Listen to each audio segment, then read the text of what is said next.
Hello, my friends. This is Rabbi Aaron Dubinsky coming to you today from the holy city of Yerushalayim in the beautiful country of Israel, fresh out of Facebook jail. I'm here to tell you you need to be very careful what you say, and you need to be able to say what is going to be the best for yourselves and your family and all of the world. Now, as I've told you before, the book of Devarim, the last book of the Torah, it's basically a summation. It's ever since Moses took the people out of Egypt, this happened, we went there, we went here, we went this, we went that. But this summation is extremely important. Why repeat it if it's not important? The fact that it is a repeat of everything you've heard before is to tell us that we need to remember these things. They're extremely important. What have we had so far? We've had the Ten Commandments. Wow, there are 10 Commandments. Important stuff. Top 10 on Hashem's list to prevent us from living a miserable life. Because he tells us, when he gives us the laws that he gives us, they are for our benefit, to make it so that we live a longer life, that we live a more fulfilling life. You know, one of the most sad things about people who get to an old age in life, they ask them what they regret most. And they regret most not what they did, but what they didn't do. Because sometimes you look back and you think to yourselves, I should have done that. I should have done that. I should have done that. Well, you can't should have done anything because the time has passed. You can't should have, would have, or could have done anything. Those are judgmental terms, and they are terms that deal with the past. We need to be dealing about today, and we need to be dealing about the future. Now, this week's Parsha, Re'eh, starts off, I love this one. So, see, I present you today a blessing and a curse. Now, this is not the first time this has happened. This is the second time. And the first time, Hashem says, he follows that up with, choose the blessing. Well, let me ask you something. Does one really need to be told, choose the blessing, which of course means you don't choose the curse? I mean, this is a pretty simple thing to decide, right? Choose the blessing, don't choose the curse. Choose the blessing, don't choose the curse. Pretty simple stuff, isn't it? Why do we have to be told that? I mean, everybody would choose the blessing, right? Right? Everybody chooses the blessing, right? Well, or so it would seem. The problem is, not everybody does choose the blessing. Some people choose the curse by default. What do I mean by this? Because they don't do the laws that were given to us. When Hashem gave us the Ten Commandments, when he gave us the other laws of Torah, he was very explicit to tell us why we are going to do these. They were for our benefit, so that we could live the right type of life, so we wouldn't have to look back on our lives and say, gee, I wish I'd have done this, I wish I'd have done that. Just do what he says and trust the rest. Emunah is a strong concept. It's a strong, strong concept. To have faith in the one who brought you into this world is something that is very beautiful, because now you want to listen to him. He says, I brought you here, and this is what I'm telling you is going to make your life more beneficial.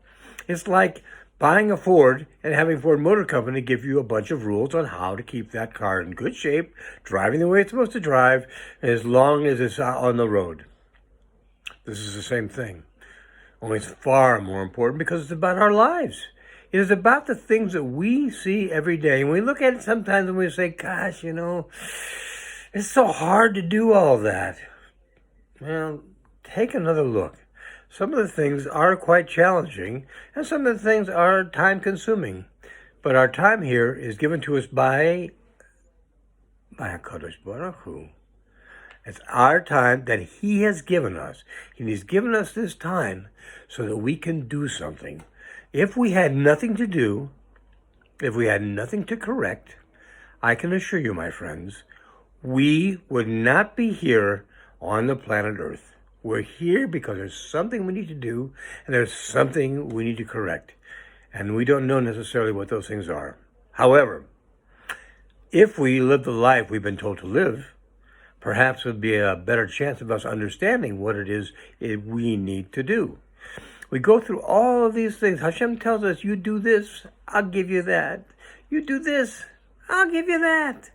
You do this, I'll give you food. You have so much food, you won't know what to do with it. But will you do my things? I'll make sure you have children. Nobody will ever have a miscarriage. Life will be wonderful. You will love life the way it is. That's why we need to put forth the effort to do these things. Not so much because that's what we were told, although that is a great reason, but because our life, the quality of our life, the things that we're going to experience in life are going to be so much sweeter and so much better because we've done things the right way.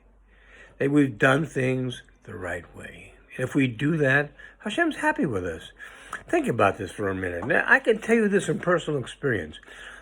The more willing you are, the more willing any of us is, the more willing I was to do what Hashem asked of me, the more He's willing to try to give me whatever I need. Not necessarily whatever I want, because some of the things I want, I don't need. As I tell people all the time, my needs are very small. My wants are tremendous. So there's a lot of things I want. Maybe I don't get them, and maybe I don't need them.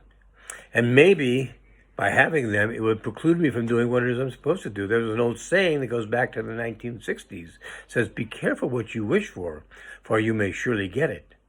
We don't always know the full ramifications of what we're doing when we say something or when we get something. We don't necessarily know that it's what's best for us. Sometimes we do, sometimes we don't, sometimes we think we do, but we're wrong. You know what? Our Creator, He knows. He doesn't doubt. He doesn't waver. He doesn't say, gee, maybe this is good for you, maybe this is not good for you. He knows what's good for us. Why? Because He knows past, present, and future. We've talked about this before. We don't know, specifically we don't know the future. We have no idea. So we don't know how what we do today will impact us on the future. What do we know? We know that if we do what Hashem says, our future will be much better than if we don't do what it says, because He's more willing to be reasonable with our demands if we're reasonable with His demands. So let's consider that as a tit for tat, but let's not do it for that reason. Let's do it for the reason that we love Him. Why do we love Him? He gave us life. He gave us a family. He gave us our children. He gave us our parents. He gave us our grandchildren. He gave us nieces, nephews, friends, all the people in our life who are so vitally important to us. He gave us all of them, and we need to be thankful for this.